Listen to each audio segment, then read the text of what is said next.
Serengeti Boys wameandika ukurasa mpya katika historia ya soka la Tanzania baada ya kufika hatua ya fainali ya michuano ya mataifa ya Afrika kwa vijana wenye umri chini ya miaka 17, ambavyo mafanikio hayo yamekuja baada ya timu hiyo kuonyesha kiwango kizuri tangu hatua za awali za mashindano, ikiwashangaza wengi kwa uwezo wao wa kushindana dhidi ya baadhi ya timu bora zaidi barani Afrika. Lakini katika safari yao kuelekea fainali yao, vijana hao walionyesha moyo wa kujituma, nidhamu ya hali ya juu pamoja na uwezo mkubwa wa kucheza kama timu, jambo ambalo liliwafanya kupata heshima kutoka kwa mashabiki wa soka ndani na nje ya Tanzania. Na kufikia hatua hiyo kubwa si jambo la kawaida kwa soka la vijana nchini Tanzania, hivyo mafanikio yao yanaonekana kama hatua muhimu katika maendeleo ya mchezo huo. Lakini katika mchezo wa fainali dhidi ya Senegal, Serengeti Boys waliingia uwanjani wakiwa na ari kubwa ya kutafuta ubingwa. Walianza mchezo kwa kujiamini na kufanikiwa kuonyesha ushindani mkubwa dhidi ya wapinzani wao, licha ya Senegal kuwa moja ya mataifa yenye historia kubwa katika maendeleo ya soka la vijana barani Afrika. Vijana wa Tanzania hawakuonyesha hofu wala kuyumba mbele ya pressure ya mchezo mkubwa kama huo, lakini walipambana kwa nguvu katika eneo la uwanja wakitafuta nafasi za kufunga, na wakati huo wakijitahidi kuzuia mashambulizi kutoka kwa wapinzani wao. Juhudi hizo zilionyesha wazi kwamba Tanzania ina kizazi cha wachezaji wenye uwezo mkubwa wa kufika viwango vya juu zaidi katika siku zijazo. Ingawa matokeo ya mwisho hayakwenda sawa kwa upande wa Tanzania baada ya mchezo kuamuliwa kwa mikwaju ya penalty, jambo hilo halijafuta mafanikio walioandika vijana hao kwa muda mrefu, ambapo mashabiki wa soka nchini Tanzania wamekuwa wakitamani kuona timu za taifa zikifanya vizuri katika mashindano makubwa ya kimataifa, na Serengeti Boys wameonyesha kuwa ndoto hiyo inawezekana, na walitoa somo kwamba mafanikio yanapatikana kupitia maandalizi mazuri, kujituma na kuamini uwezo wako. Kila mchezaji aliyekuwa sehemu ya kikosi hicho amechangia kwa namna yake katika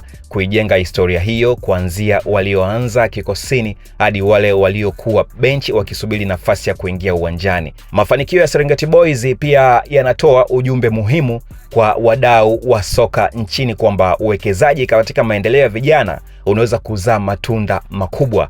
Lakini kwa miaka mingi Tanzania imekuwa ikihitaji mifumo bora ya kuibua na kukuza vipaji vya soka kuanzia ngazi za chini. Kiwango hicho ambacho kilionyeshwa na vijana hawa ni ushahidi kuwa kuna vipaji vingi nchini ambavyo vinavyohitaji kupewa mazingira mazuri ili vikue na kufikia uwezo wake kamili.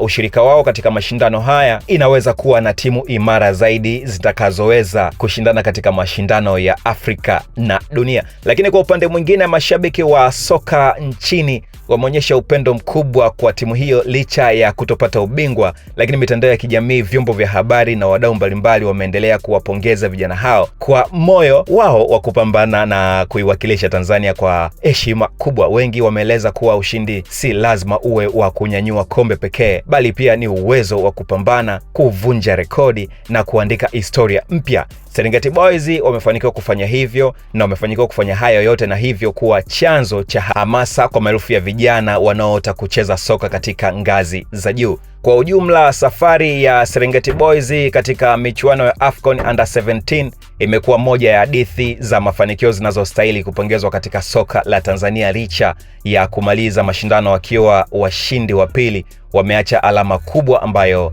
itakumbukwa kwa muda mrefu, na wameonyesha kuwa kwa bidii, nidhamu, umoja wa kujituma hakuna kisichowezekana. Taifa la Tanzania lina sababu ya kujivunia kizazi hiki cha vijana ambao wamewabebesha matumaini mapya ya mafanikio ya soka la nchi yetu katika miaka ijayo. Hongereni sana Serengeti Boys kwa kazi kubwa, kwa historia mlioandika na kwa kuonyesha dunia kuwa Tanzania nayo ina nafasi yake katika ramani ya soka la Tanzania. Pongezi zetu pia kutokea hapa Trees kwenda Serengeti Boys, nazo ziwafikie pale walipo, na hongera kwa taifa zima. Mimi naitwa Sakanaba_ES. Ukincheki hivyo kupitia ukurasa wangu wa Instagram, TikTok na sehemu nyingine zozote natumia Sakanaba_ES. Sisi pia tunatumia Trees_Sport. Ukincheki hivyo kupitia mitandao yote ya kijamii tunatumia Trees Sport. Endelea kutufuatilia katika YouTube channel yako pendwa. Tukutane tena baadaye nitakapokuwa na story nyingine. Bye bye.